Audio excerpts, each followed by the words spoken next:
Hello, Vancouver. Hello, world. I'm Henry from Hamburg, Germany, and it's great to be back here at this conference. Thanks, Matt, for inviting me, and all of you for being here today. My company and the product we work on is Central. It's an event-driven solution for visibility, management, and protection of Apple endpoints. And we integrate commercial solutions with best-in-class open-source tools for data-driven decision-making. So, I'm sure everyone here knows the story of the three little pigs. Three little pigs set out to seek their fortune, and each builds a house. And they put different amounts of diligence into building their houses. And a big bad wolf appears and threatens to blow the houses down. So today I'll use this story as an analogy to talk about GitOps and device management. Welcome to our camp GUI. Our story starts here. And the status is the GUI works, but has limitations. And so what are the limitations? First, working in GUI can be repetitive. Some have been calling it ClickOps. And so second, processes for auditing and compliance and change control are often manually and hard to achieve. And it can be difficult to maintain consistency and to avoid the deviation, especially when you're working at scale. So, introducing. There's a big bad wolf looming around our camp. And he comes in form of human error, undocumented ad hoc changes, and config drift. So, and he really likes to disrupt productivity. And if we want to defend ourselves, we need to have better reliability, auditability, and change control. So we have to put in place processes with belts and suspenders so we can keep the wolf in check. So what do? Let's harness the infrastructure as code principles. It's quite common today that people define their infrastructure as code. And it can be stored in a Git repository for version control and peer review. And the desired state is expressed declaratively, and pipelines can be built to automate full deployments. So I think many of us have wrote scripts to automate Jamf or other systems, and the problem is often managing the state. And often we use APIs that are not idempotent. That means that we first have to get the state, then we validate it, and then we make our required changes. And after that, we best double check that everything is configured correctly. So what about a better solution? To avoid repeating the same code, people have built a lot of tools. And one popular tool is Terraform. And let's take a look at it. Terraform is an open source infrastructure as code tool that enables you to safely and predictably provision and manage manage infrastructure. And there are different Terraform providers for different products, but the core stays literally the same. You get an execution plan that lets you preview the changes that Terraform plans to make. And at Central, we have developed our own official Terraform provider. And it works for all Central modules and is built for device management. So this way, we manage the resources and configurations for Monkey, OS Query, Santa, and Central all via Terraform. That means we're going from infrastructure as code to config as code for managing endpoints. All right, so let's try to see this in action. Or not try, let's see this in action. We're going to define Santa resources and configure the provider. Then we'll make changes to the Santa rules and run Terraform. And then we'll plan the changes and apply them. Okay, we're having here Central with some rules for Santa predefined in the GUI. And this is just part of a configuration. And if we go to the configuration, we can export a Terraform configuration just from the Central server. That Terraform configuration contains the base configuration and enrollment and RS6 rules. So, and we're going to change one of these in the next activity. The files we've downloaded, there's a provider TF file, which contains the information to download the provider. We have all our Santa configuration as resources defined in this file, and we have some metadata. And we also have a script to just import the existing resources, because that's the state that is in Central, and Terraform doesn't know about it. So first, we need to Terraform init, which downloads the provider. And this takes a second, and then we run our script that imports the resources. So once that is done, we can run Terraform plan and just see the resources Terraform locally knows are exactly the ones that are in Central. Now we're going to change one rule from block list to allow list and run Terraform plan. So, and it exactly shows us the change we're going to make. Next, we run Terraform apply. That again shows us everything. We need to approve it, and ta-da, one resource has changed. If we reload, we could just see it here. Next, we're going to add one more resource, which is another rule for Santa, just to allow list everything that is signed by the MacAdmins open source code signing. We run Terraform plan. We see there's a resource to be added. And we run Terraform apply again, approve it, and then we can validate the result within Central. Go over, we just see this here, and now we have 7 rules. Quite simple. And everything started with exporting a configuration from our current state, and now we're starting to manage it in a Terraform file. So let's see how we've done. What's great? We've moved from the GUI to Terraform with the export function in Central. And this was quite easy. All we had to do was download the config file, import it, and this instantly gave us a great starting point for GitOps. The Terraform plan command showed us the changes it was going to make, and we checked them before applying them and verified the result. But, well, the big bad wolf blows our house down. This isn't real GitOps, right? We had no peer review, no audit trail, no test, and nothing is managed in Git. So our next pig needs to do better. So let's refine our approach and build a real pipeline. This time, we're going to track our resources in Git, in a Git repository, and we're going to move over to GitHub. So we also install a project in Terraform Cloud. And in GitHub, we also activate the Terraform Cloud GitHub app. And when we make changes in the repository, this can trigger Terraform operations in Terraform Cloud. And Terraform Cloud will manage the state and the secrets for us. Let's see a GitOps demo with Terraform Cloud and managing OS query. We start here in our project in Terraform Cloud, just here. And the resources are already managed. Then when we go and see our GitHub repo, we see the queries are also in a file and some other data. And in Central, we see there's 28 queries ready to be used. So now we're going to add 2 more queries to our file. And then we're going to commit this into a GitHub repository. Exactly what we're going to commit. Then once we committed that to main, we push that out to GitHub. And this will trigger some actions via the Terraform Cloud, GitHub app.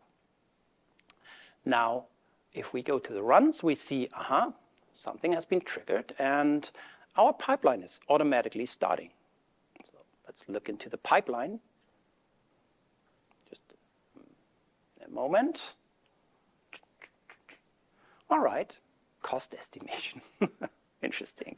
So the plan has finished, and we can see there's 2 resources to be created, and that's exactly what we've committed. So everything is clearly visible to us. And then we can go and just run the confirmation and apply. So 2 resources will be created. Ready to go. Just confirm this.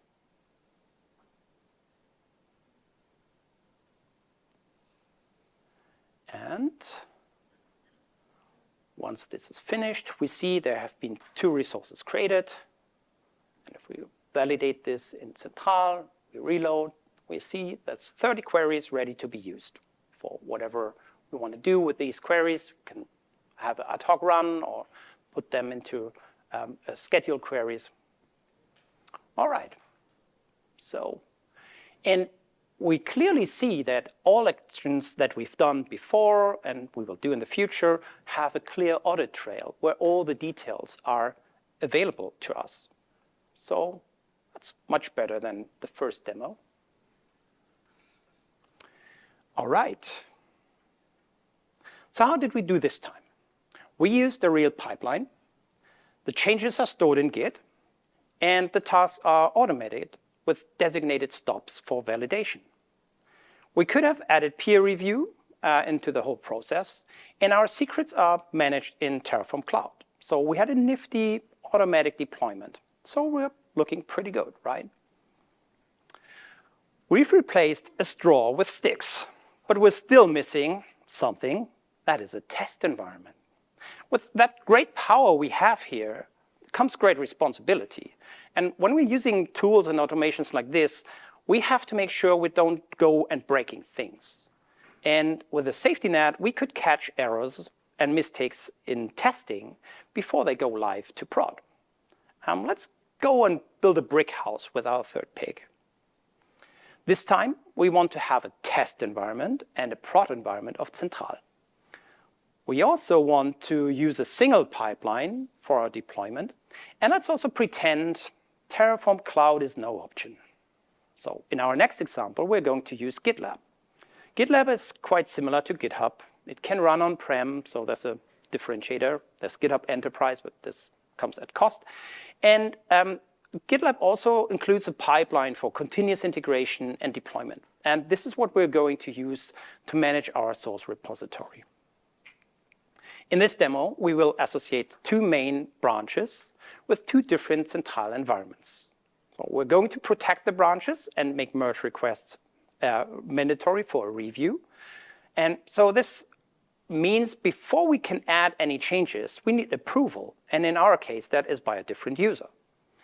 So in a minute, we will see a push of changes in our Central MDM, in the MDM configuration that comes from a feature branch. And we will make a merge request to that test branch. And after reviewing the changes by that different user, we will approve that, or that user will approve that, and then we merge it into the test environment. Next, we will repeat the steps, the same process, with the main branch to deploy our changes to the prod environment. So that's the demo. We start here with a very basic MDM configuration. We have one artifact, one mobile config file that is in a blueprint. This is Central MDM. And everything is managed here in GitLab. And we have our feature branch ready. So that adds another config profile. So now we're going to start a merge request, right as we see here. And we have to assign a reviewer. So that reviewer, in this case, can't be me. This is my colleague. And it's, as said, mandatory that this needs to be reviewed and approved. So then we can create our merge request. And this, in the background, starts the pipeline. And again, this must be approved. The pipeline runs some sanity checks. And finally, stops at the Terraform plan stage, which we can just see here. So it's ready for review, right? Now we change to the perspective of the other user for the approval process. Approved. And then we're ready to merge. Again, that's me starting to merge. And this time, the pipeline starts again, but it will deploy towards our testing environment. We see the pipeline, sanity checks, and deploy, which is Terraform approved. Terraform apply, sorry. We validated, we had one artifact, now we have two artifacts, very simple demo, but it's assigned into the blueprint. Now let's do the merge request towards the prod environment. So we just go and merge from test to main. And again, we need to assign the reviewer. The reviewer then gets notified, of course, when we create the merge request. Once it's reviewed, test to main. We can see this here in this section, approve, and of course the reviewer has the merge button, so he will trigger the merge. And now the pipeline runs the same branch, feature branch, towards our prod environment.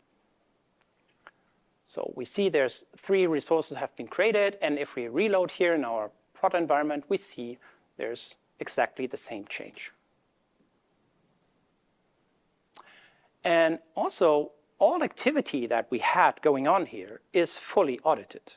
And we even can drill into the details of the changes. So it's a much better safety net we have here in comparison to the first demo. And we see the artifacts and all the details. All right. Whew, bit exhausting.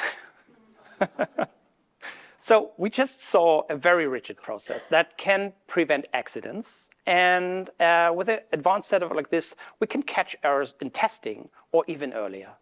And this way, we increase the reliability, especially when we force the mandatory reviews of the merge request. And because we relied on different branches in a single repository, we didn't have to configure 2 different pipelines. And most importantly, we have our MDM fully organized in Git, so you can manage all its config, plus all the other central device management features, all within GitOps. So are toggle switches a thing of the past now? That's the question. I think not really. We still have buttons to press, and leaving the GUI is no walk in the park. There's definitely a learning curve involved. Our automations need testing and monitoring. And at first, the process can be even a bit daunting. The moral of this story is you can dial in your own level of control, so it matches your safety requirements that differ from org to org. And maybe the last example just isn't for you, then Terraform Cloud is very easy to start with. Oh, yeah, just... So we believe that configuration as code is as important as infrastructure as code. Your changes are well documented and can be reverted. You can drastically increase consistency between your different environments. And you probably already use GitHub or Gitlab in your organizations, and some other teams do GitOps. So keeping everything in one place and use it to collaborate with peer review for device management configurations is a big advantage. What we gain is a super predictable platform management, and the processes encourages us to be very thorough. And the time spent in planning and testing the changes leads to less downtime and troubleshooting in the future. So that was a lot of detail in a short time frame. For more information, you can contact us and visit us on central.com, and we're happy to help with questions, implementations, and yeah, thanks for listening.